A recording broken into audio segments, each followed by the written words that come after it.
ત્યારે શરૂઆત કરીએ રૂપિયા સાથે તો શરૂઆતી કારોબારમાં ડોલર સામે રૂપિયો 13 પૈસા નબળો થઈને 94.53 પ્રતિ ડોલરની સામે 94.66 પ્રતિ ડોલર ઉપર ખુલ્યો અને ત્યારબાદ આપણે રૂપિયામાં જોઈએ તો થોડી મજબૂતી આવતી દેખાય છે અને 94.45 પર કામકાજ થતું આપણને જોવા મળી રહ્યું છે. વધારે ચર્ચા કરીશું એલકેપી સિક્યુરિટીઝના જતીન ત્રિવેદી અને મીરા એસેટ શેરખાનના જીગર પંડિત આપણી સાથે જોડાઈ ગયા છે. આ બંનેનું સ્વાગત છે સીએનબીસી બજાર પર. અને જતીનજી, બે મોટા ઇવેન્ટનું આજે આપણે રિએક્શન ખાસ કરીને કરન્સી અને કોમોડિટીમાં જોઈશું.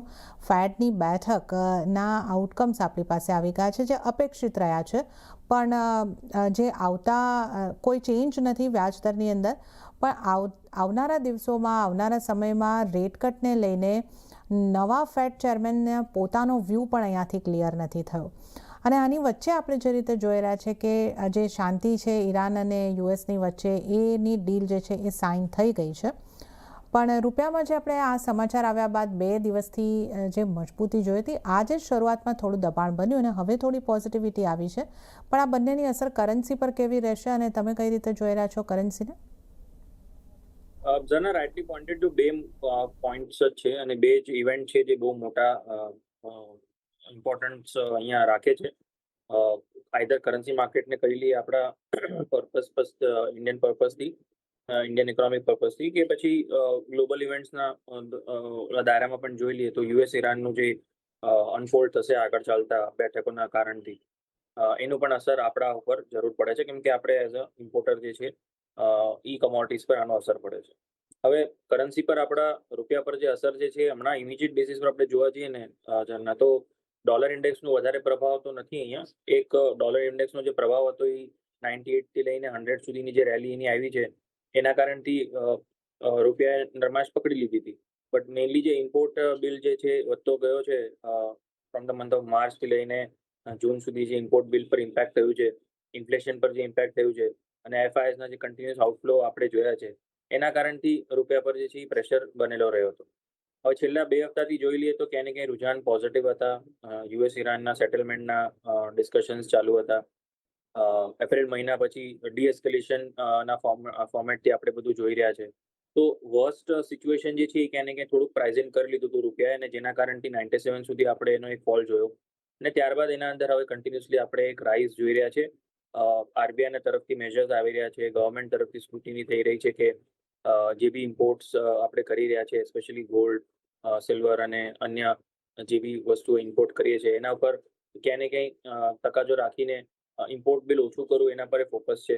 હવે સેકન્ડ જે છે એ એફઆઈએસના ઇન્ફ્લોઝ કેવી રીતે વધારવા, I think next set of જે બી બધું ડિટેલિંગ આવશે એ એના પર ફોકસ આવશે.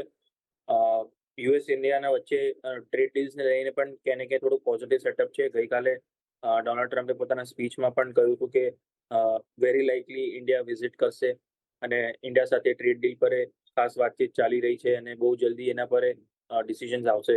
તો આ બધા કારણથી રૂપિયાને સપોર્ટ મળી રહ્યો છે. 95.25 એક ઇમ્પોર્ટન્ટ લેવલ છે, એના નીચે હમણાં ટ્રેડ થતો નથી દેખાઈ રહ્યો મને.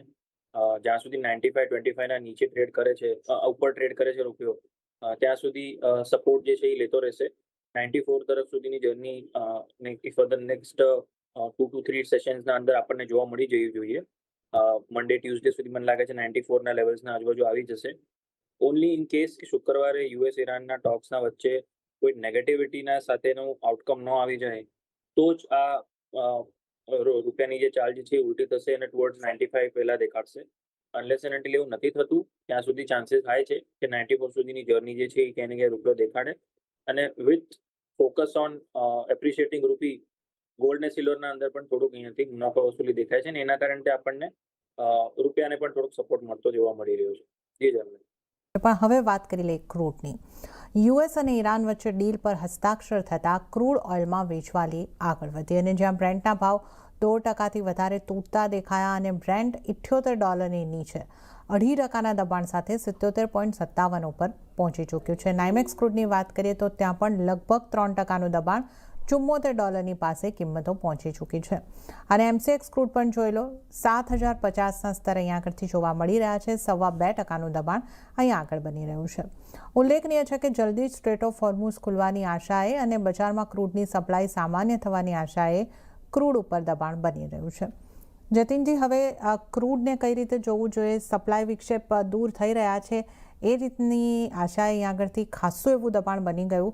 જ્યારે વીકેન્ડમાં આ ન્યૂઝ આવ્યા હતા ત્યારથી ઘટાડો આપણને જે જોવા મળી રહ્યો છે એ કન્ટિન્યુ થઈ રહ્યો છે. તો ક્રૂડમાં હજી ઘટાડો આવી શકે છે કે હવે આ બોટમ લેવલ બની ચૂક્યા છે? તમે કઈ રીતે જોઈ રહ્યા છો? કરેક્ટ. જો ક્રૂડના અંદર જે ઉછાળો આવ્યો હતો ને ઝરના, અરાઉન્ડ અબાઉટ આપણે જોઈએ તો $77 થી લઈને કન્ટિન્યુઅસલી એક રાઇઝ જોયો હતો આપણે, અને એ રાઇઝ 120-125 સુધી ટોપ આઉટ થયો, અને 2 થી 3 વાર કન્ટિન્યુઅસલી ક્રૂડ ઓઇલે જે છે ક્યાંય ને ક્યાંય મુવમેન્ટ દેખાડી હતી, ઝડપથી મુવમેન્ટ આવી હતી. In the month of March જ આપણે જોવા જઈએ તો 2 વાર એને અટેમ્પ્ટ લીધા હતા 120ના ઉપર મેન્ટેન થવાના, પણ એ નહોતા થયા.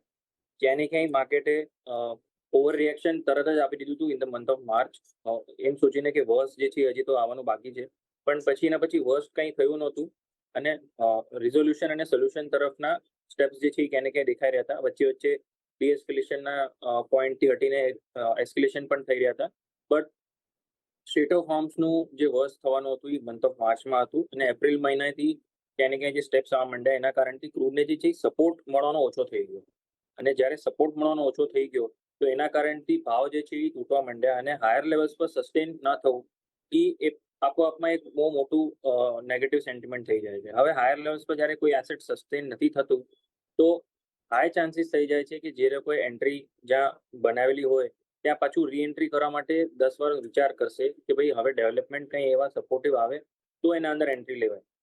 તો આપણે વારવાર એના લેવલ્સ તૂટતા જોયા. $100 પાસે કન્ટિન્યુઅસલી આપણે ટ્રેડ થતા જોયો, પછી $100થી તૂટીને 95 અને 90 લેવલ્સ પણ બ્રેક થતા જોયા આપણે, અને હવે 90ના લેવલ્સ તૂટ્યા પછી ક્યાંય ને ક્યાંય 80ના હવે નીચે જે આપણે ટ્રેડ કરી રહ્યા છે ઘરના, એ 77 પાસે છે ને એક ક્રક્સ છે.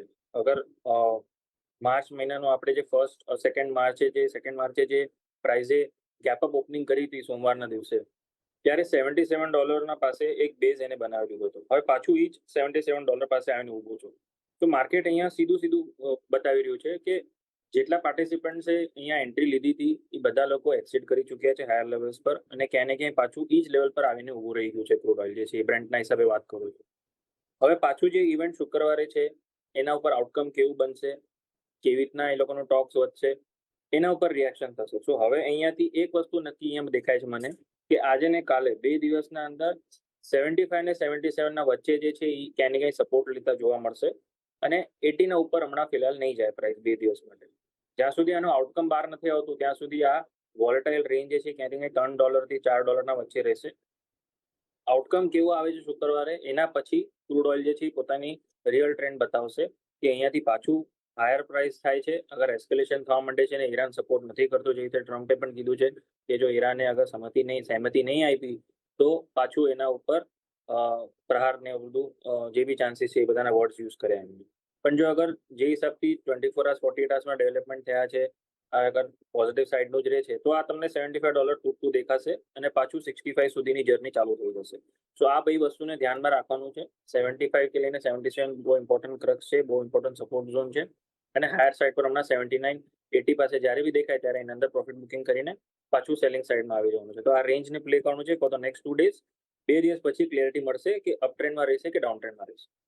તો ક્રૂડ પર ક્લેરિટી માટે હવે 2 દિવસની રાહ જોવાની રહેશે, અને એક રેન્જ તે દરમિયાન તમે ધ્યાને રાખીને જોઈ શકો છો. કામકાજની વાત કરી લઈએ. ઉપલા સ્તરેથી સોનામાં દબાણ દેખાઈ રહ્યું છે. સ્થાનિક બજારમાં ભાવ 1,52,000ના આસપાસ, અને કોમેક્સ ઉપર 2% વધુની તેજી જોવા મળી રહી છે.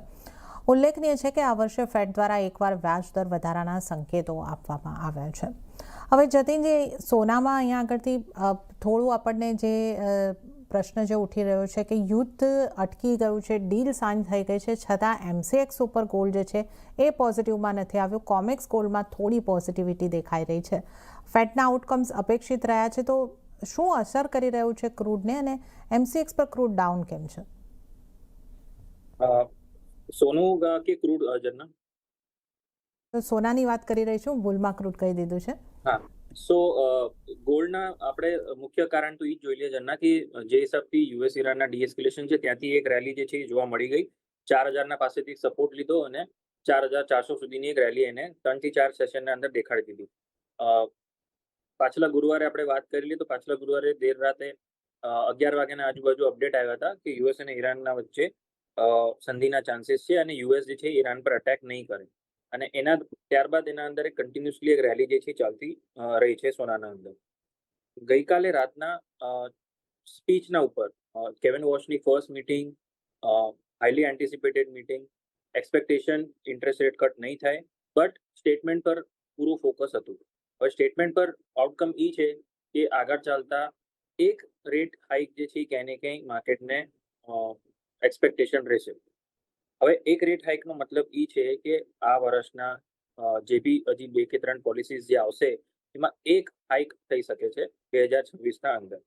હવે જ્યાં આપણે ટ્રેન્ડ કન્ટિન્યુઅસલી એક ડાઉન ટ્રેન્ડના અંદર હતા ઇન્ટરેસ્ટ રેટના અંદર, જે ગોલ્ડને સપોર્ટ કરી રહ્યો હતો, ત્યારબાદ એક રેટ હાઇકનો મતલબ એ છે કે પાછું રિવર્સ કરવાનું ઇન્ટરેસ્ટ રેટ સાયકલ. એક રેટ હાઇક પછી શું થશે એ હજી પણ ખબર નથી કે પાછું એ હોલ્ડ કરવા માંડે રેટ્સ કે પછી આગળ ચાલતા નંબર્સના ઉપર ડિપેન્ડન્સી રાખશે અને પછી એમ કહેશે કે ઇન્ટરેસ્ટ રેટ કટ થશે કે નહીં એના પર ડિપેન્ડ કરશે. આઈ થિંક યુએસ ને ઈરાનનું જ્યાં સુધી અનફોલ્ડ રહે છે આ વસ્તુ, અનસર્ટનિટી રહે છે અને આ સર્ટનિટીમાં નથી આવી જતું કે યસ યુએસ અને ઈરાનનું હવે આગળ ચાલતા ક્રૂડ ઓઇલના ઉપર માર્કેટને અસર નહીં કરે અને ક્યાંય ને ક્યાંય યુએસ ઈરાનનો મામલો સોલ્વ થઈ જશે.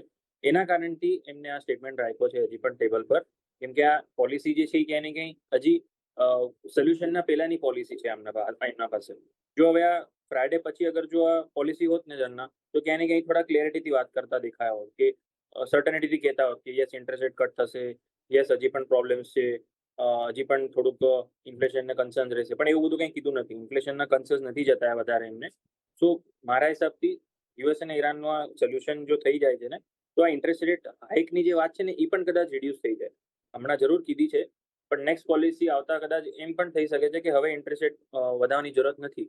સો ડિપેન્ડ કરે છે, મને લાગે છે હજી પણ ઇન્ટરેસ્ટ રેટનો પોસિબિલિટી ખાલી પકડીને ભલે ચાલતું હોય માર્કેટ, પણ મને લાગે છે ગોલ્ડ ક્યાંય ને ક્યાં આ બધી વસ્તુ પચાવી લેશે. માઇનર પ્રોફિટ બુકિંગ ટુવર્ડ્સ 4200, 4220 સુધીના લેવલ્સ એકવાર માટે જોઈ શકીએ છીએ આપણે. એટલે 2% અહીંયાથી કદાચ ફોલ આવી જાય અને આપણા ઘરેલું બજારમાં તો 1,48,000 પાસે ઇમ્પોર્ટન્ટ સપોર્ટ છે જ, અને 1,45,000 તો અહીંયાથી તૂટતું નથી દેખાયું. તો એના હિસાબથી મને લાગે છે કે ગોલ્ડ લોઅર લેવલ્સ પર સપોર્ટ લેવો જોઈએ અને હાયર સાઇડ પર 1,55,000 ને ઉપર પણ નથી લાગી રહ્યો. તો રેન્જ જે છે ક્યાંય ને ક્યાંય પકડીને ચાલવાની છે 1,48,000 થી 1,55,000. ઓકે, અને ત્યારે જ જીગરજી આપનો અને જતીનજી આપનો આભાર અમારી સાથે જોડાવા બદલ અને તમામ કોમોડિટીઝ અંગે ચર્ચા કરવા બદલ આપનો આભાર. તો સાથે જ કોમોડિટી લાઈવમાં પણ હાલ પૂરતું આટલું જ. હાલ મને આપશો રજા, પણ આપ CNBC વિચાર સાથે જોડાયેલા રહો. નમસ્કાર.